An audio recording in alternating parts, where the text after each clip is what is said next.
A'udzubillahi minasyaitonirrajim. Bismillahirrahmanirrahim. Assalamualaikum warahmatullahi wabarakatuh. Innal hamdalillah nahmaduhu wa nasta'inuhu wa nastaghfiruh wa na'udzubillahi min syururi anfusina wa min sayyiati a'malina. May yahdihillahu fala mudhillalah wa may yudlilhu fala hadiyalah. Asyhadu an la ilaha illallah wahdahu la syarikalah wa asyhadu anna Muhammadan abduhu wa rasuluhu la nabiyya ba'dah. Allahumma salli wa sallim ala hadzal nabiyil karim wa ala alihi wa ashabihi wa man tabi'ahum bi ihsanin ila yaumiddin. Wa qala Allah ta'ala fi kitabihil karim ya ayyuhallazina amanu taqullaha haqqa tuqatih wa la tamutunna illa wa antum muslimun. Ya al-haqadhilna min khalasidqin wa akhrijna mukhraja sidqin wa ja'alna min ladunka sultanan nasira. Ja'al haqq wa zahaqal batil innal batila kana zahuqa. Ya ghafur rabbana innana amanna faghfir lana dzunubana wa qina adzabannar. Amma ba'd. Alhamdulillah, segala puji adalah milik Allah, Tuhan semesta alam yang telah menciptakan kita, dan karena rahmat dari Allah Subhanahu wa taala kembali kita berjumpa di channel iDream TV dalam program Tadabbur Al-Qur'an, di mana insyaallah kita akan kembali menelaah sedikit demi sedikit apa yang Allah Subhanahu wa taala firmankan di dalam Al-Qur'an, agar kemudian menjadi ibrah, menjadi pelajaran bagi kita, sehingga kita bisa memperbaiki apa yang salah di dalam kehidupan kita dengan menjadikan Al-Qur'an sebagai barometernya, sebagai tolak ukurnya. Karena Al-Qur'an adalah kebenaran yang datang dari Tuhan yang menciptakan kita. Kadang-kadang kalau kita berbicara mana yang benar, mana yang salah, kalau ukurannya selain Allah susah, tidak ada yang benar, gitu. Apalagi kalau ukurannya adalah pandangan manusia, perspektifnya beragam, tidak ada yang benar di mata manusia seluruhnya. Pasti ada sudut pandang yang mengatakan itu salah. Tapi kalau ukurannya adalah Allah, maka jelas. Apa yang benar menurut Allah, maka benarlah menurut kita. Dan tidak lupa kita baca salawat dan salam Allahumma salli ala sayyidina Muhammad wa ala ali sayyidina Muhammad. Assalamualaikum ayuhan nabi wa rahmatullahi wabarakatuh. Semoga Allah terima salawat dan salam yang kita baca dan dilimpah curahkan kepada para nabi dan para rasul, wabil khusus Rasulullah Muhammad SAW.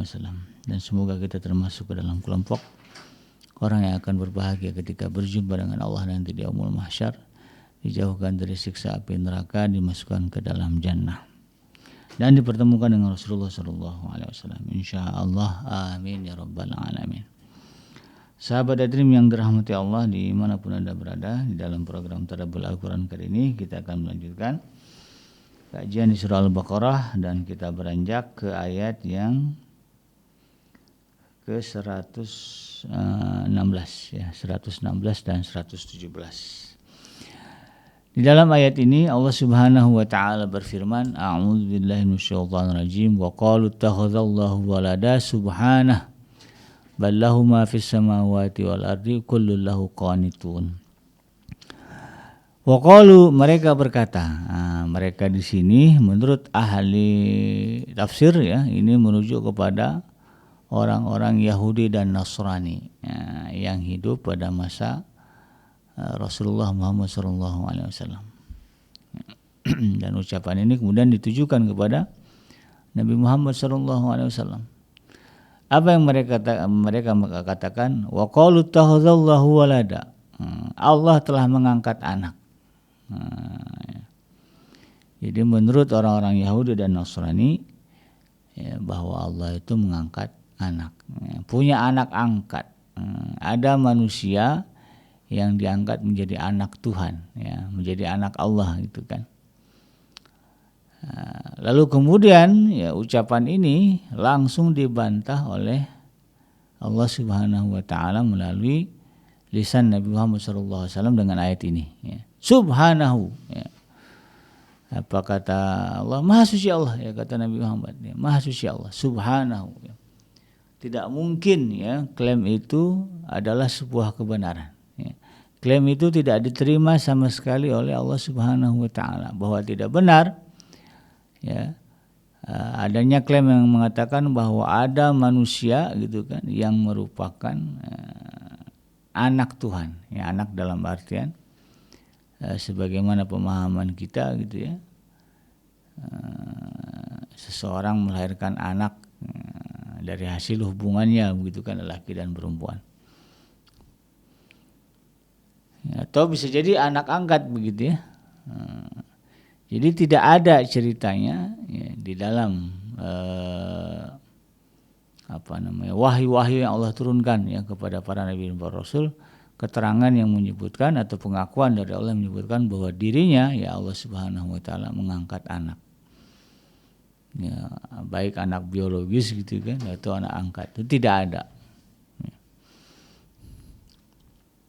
Jadi tidak boleh ya kita menyebut ya seseorang itu anak Tuhan ya, walaupun merupakan kiasan ya sebagaimana yang dilakukan oleh orang-orang Yahudi. Ya, orang-orang Yahudi, orang Nasrani pada awalnya yang mereka mengistilahkan ya orang-orang soleh itu dengan kalimat anak Tuhan. Makanya kemudian dalam kitab di dalam Bible misalnya itu ada keterangan yang menyebutkan ya Adam anak Tuhan ya. Siapa lagi, Abraham ya anak Tuhan ya. Nabi-nabi itu disebut sebagai anak Tuhan untuk menggambarkan bahwa mereka adalah orang-orang soleh ya, orang-orang baik ya, orang-orang yang dekat dengan Tuhan, tapi digunakan kalimat anak gitu kan. Nah ini tidak boleh ya, makanya kemudian di dalam Al-Quran ya, di dalam hadis-hadis Nabi itu kita tidak mengenal istilah ya sebutan untuk orang soleh dengan kalimat anak Tuhan. Ya, bahkan setinggi-tingginya derajat Nabi Muhammad SAW ya tidak boleh ya kita sebut sebagai anak Tuhan ya, walaupun dengan definisi menggambarkan bagaimana dekatnya ya Rasulullah dengan Allah Subhanahu wa taala, tapi tidak boleh kita sebut dengan kalimat itu tadi bahwa beliau adalah anak Tuhan, itu tidak ada. Allah katakan di sini subhanahu ya, subhanahu ya, maha suci Allah ya. Tidak ada istilah itu ya di sisi Allah Subhanahu wa taala, tidak ada fakta tentang itu. Lalu kemudian Allah katakan apa? Ballahu ma fis samawati wal ardh. Ya, bahkan baginya lah ya apa yang ada di langit dan apa yang ada di bumi. Kullun lahu qanitun ya, dan semuanya itu tunduk dan patuh kepada Allah Subhanahu wa taala. Nah, dalam hal ini sahabat yang dirahmati Allah ya, bahwa pengakuan lisan dan hati orang-orang Yahudi dan Nasrani ya, tentang ya, kalimat ya yang mereka ucapkan bahwa Allah mempunyai anak ya, sebagaimana yang disebut ya di dalam surah Taubah juga ada ya. Jadi perkataan orang-orang Yahudi ini dicatat oleh Allah itu kan, karena Allah kan maha menyaksikan. Dalam surat Taubah ayat yang ke-30 misalnya mengatakan ya, dikatakan di sini ya Allah berfirman wa qalatil yahudu Uzair ibnullah. Ya, berkatalah orang-orang Yahudi bahwa Uzair itu adalah putra Allah. Wa qalatin nasara al-masih ibnullah. Ya, bahwa Nabi Isa itu adalah ya Al-Masih itu adalah putra Allah. Zalika qauluhum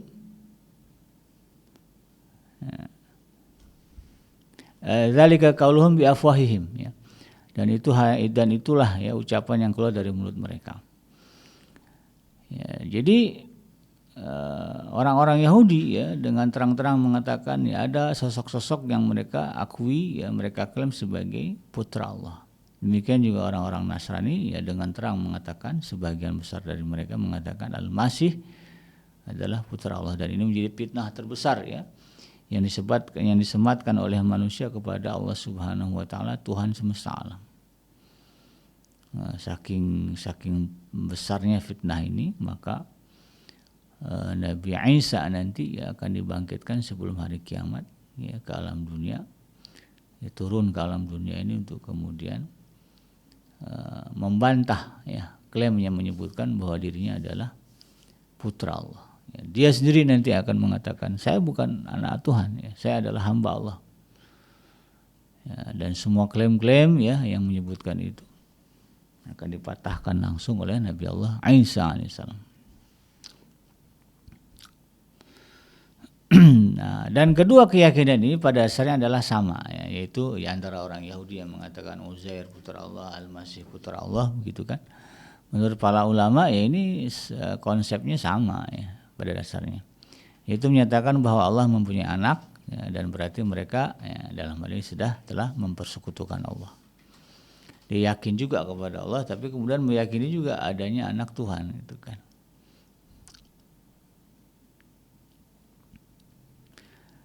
Karena dengan klaim itu, dengan klaim bahwa anak Allah itu punya anak, ya itu sama halnya dengan mengatakan bahwa Allah memerlukan pembantu ya dalam mengurus alam ini. Ya. Jadi Tuhan menciptain anak, gitu, atau melahirkan anak agar kemudian anak ini nanti jadi pembantunya, gitu kan. Pembantu misalnya kalau di dalam Nasrani kan berarti ya pembantu untuk meyakinkan adanya Tuhan, begitu ya. Maka diutuslah anaknya ya dalam konsepnya kan begitu. Maka itu tentu tidak benar.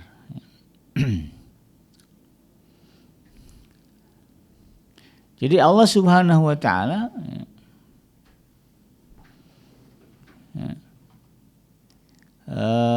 di dalam pandangan orang-orang ini ya, orang-orang Yahudi, orang-orang Nasrani menyatakan bahwa Allah mempunyai cita-cita ya, dan cita-cita itu kemudian akan dilanjutkan oleh anaknya.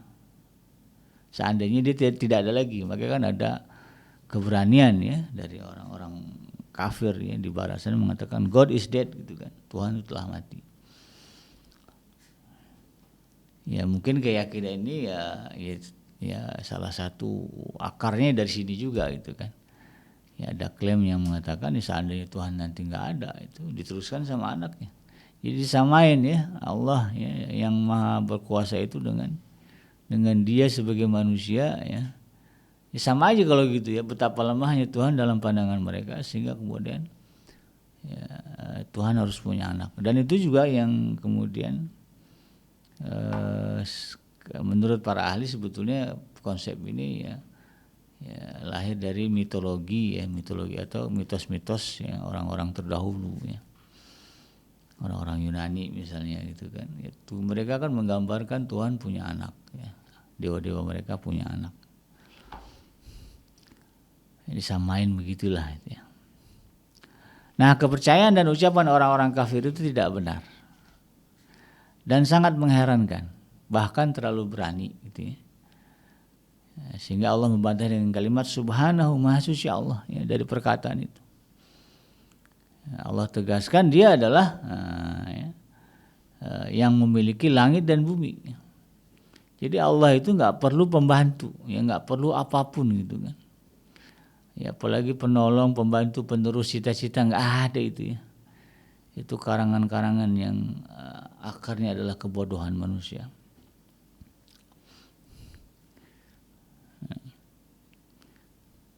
Apalagi Allah itu kan maha kekal ya, tidak mungkin lah ya Allah itu kemudian akan binasa ya, sebagaimana tadi ya keyakinan bahwa kalau Tuhan nanti nggak ada, gitu kan, yang ngurusin anaknya. Dalam banyak ayat disebutkan bahwa Allah itu kekal, yang selain Allah binasa, gitu kan. Bahkan nanti akan dibuktikan oleh Allah ya seluruh alam ya, seluruh ciptaan, seluruh makhluknya itu akan mati, tinggallah dia sendiri. Lalu kemudian Allah tanya ya orang-orang atau makhluk-makhluk yang pernah mengklaim ya bahwa mereka adalah penguasa, gitu kan. Dipanggil betul, mana Firaun, gitu ya. Ya sebut yang mana Haman ya, yang pernah mengaku bahwa mereka adalah penguasa sejati, gitu kan. Pada akhirnya mati semua. Ini akan terjadi saatnya seperti itu. Baru nanti kemudian dibangkitkan ya untuk dihisab ya makhluk-makhluk ini. Termasuklah mereka yang mengatakan bahwa Allah punya anak, bahwa Allah akan mati, gitu ya. Nah dari kalimat subhanahu ya di dalam ayat ini maka penegasannya jelas bahwa pengakuan orang-orang Yahudi dan Nasrani tentang Allah mempunyai anak adalah pengakuan dinilai sebagai dosa besar. Karena telah mencemari kesucian Allah ya, berani mereka mencemari kesucian Allah. Dalam surat Al-Ikhlas kan jelas ya, Qul huwallahu ahad, katakanlah dia Allah itu esa ya. Allahus Samad, Allah tempat bergantung. Jadi bukan Allah yang bergantung ya, tapi Allah itu tempat bergantung bagi semua makhluk. Bukan dia bergantung kepada sesuatu. Misalnya kayak tadi kan klaimnya Allah punya anak untuk melanjutkan cita-cita. Itu kan Tuhan bergantung kalau gitu ya. Justru Allah itu tempat bergantung. Lam yalid wa lam yulad, dia tidak melahirkan dan tidak juga dilahirkan. Wa lam yakul lahu kufuwan ahad, dan tidak ada yang setara sepadan dengan Allah. Jadi itu adalah satu dosa besar. Karena itu kemudian hamba-hamba yang terlanjur menyatakan ya pengakuan itu karena kehilafan, ya, karena pengaruh gitu kan, sempat meyakini gitu kan, oh iya Tuhan punya anak begitu, maka segeralah bertobat kepada Allah selagi masih hidup ya.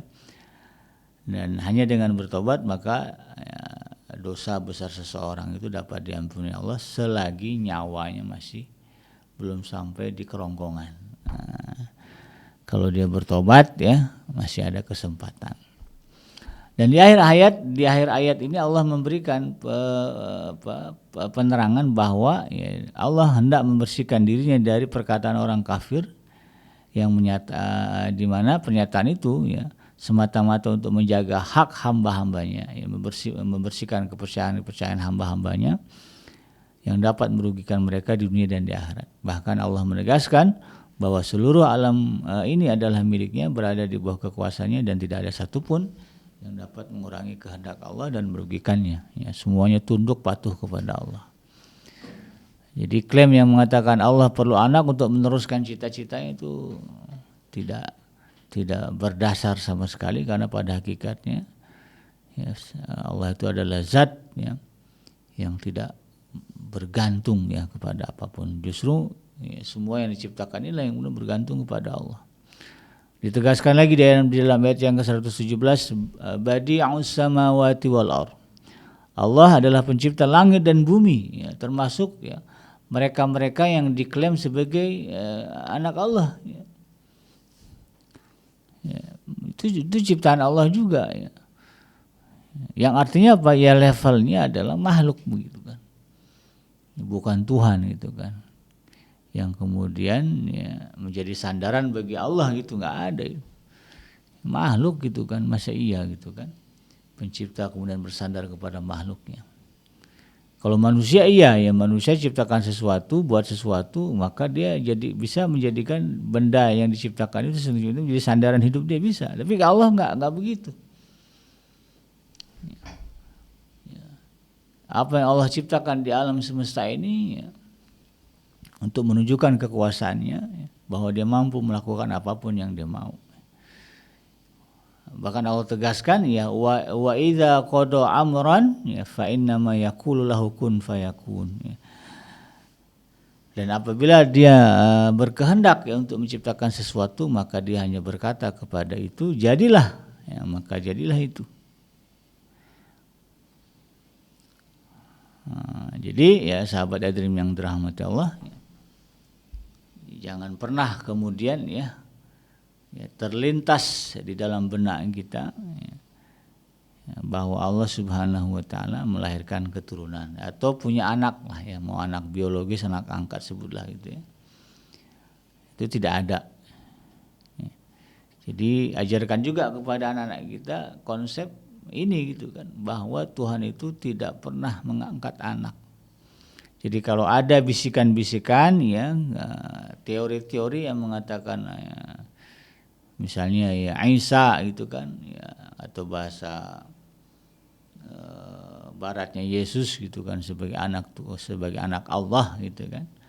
Itu di dalam ayat ini jelas yaitu dibantah, tidak ada itu. Atau nanti ada ajaran baru ya yang mengklaim saya anak Allah gitu ya. Ya dengan segala titelnya ya, dengan segala seragam ya, kedoknya ya. Ya mungkin ya apa gitu, atau dengan segala kesaktiannya itu kan. Kalau mengatakan dia adalah anak Tuhan gitu kan, atau berani mengatakan Tuhan, maka itu tidak ada ya, tidak benar ya. Wajib tidak diyakini itu kan. Dan tidak ada konsepnya Allah mengutus sesuatu yang dianggap yang dijadikan sebagai anak itu tidak ada. Ya, kalaupun ada para nabi, para rasul, nah mereka adalah ya Rasulullah, utusan Allah. Sama ya derajat kemanusiaannya dengan kita, ya dia makhluk Allah juga, Abdullah juga, hamba Allah juga. Hanya saja mereka kemudian mendapatkan wahyu dari Allah. Sehingga kemudian ada ayat mengatakan dalam surah Al-Kahfi itu ya, Qul, ya katakanlah Muhammad, ya, innama ana basyarum mislukum, bahwa aku adalah sama ya, sama manusianya, aku adalah manusia biasa sama seperti kalian. Qul innama ana basyarukum mislukum yuha ilayya, bedanya apa? Yuha ilayya annama ilahukum ilahu wahid, hanya saja diwahyukan kepadaku bahwa Tuhan kalian adalah Tuhan yang satu. Jadi ini sampai diperintahkan oleh Allah ya kepada Nabi Muhammad untuk menegaskan kepada umatnya, jangan sampai kemudian umat Nabi Muhammad ini ya, memiliki akidah ya seperti akidahnya orang-orang Yahudi dan Nasrani ya, atau bergeser pelan-pelan begitu ya.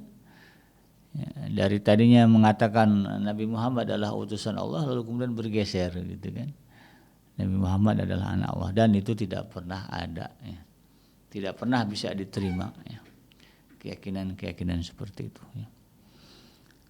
Jadi ini yang kemudian kita harus camkan di dalam kalbu kita, di dalam hati kita. Demikian juga ya kita camkan kepada anak-anak kita ya keyakinan ini. Ya kenapa? Sekali mereka kemudian meyakini ya, teori yang mengatakan ada manusia ya menjadi anak Allah, anak Tuhan, maka itu adalah dosa besar. Kalau sampai mereka mati ya bawa mati keyakinan itu, maka mereka tidak akan punya peluang untuk masuk ke dalam surga, walaupun mereka banyak amalnya ya, banyak buat baiknya gitu ya. Itu menjadi hapus, menjadi hilang ya. Karena menganggap ada ada kekuatan selain Allah ya, yang setara. Demikian sahabat Dream yang benar datangnya dari Allah Subhanahu wa taala, dan yang salah semata-mata lahir dari kealfaan dan kelapan saya pribadi. Saya bikinnya pamit undur. Hasbiyallahu la ilaha illa huwa alaihi tawakkaltu wa huwa rabbul arsyil azim. Subhanaka Allahumma rabbana wa bihamdika asyhadu an la ilaha illa anta astaghfiruka wa atubu ilaik. Alhamdulillahirabbil alamin. Assalamualaikum warahmatullahi wabarakatuh.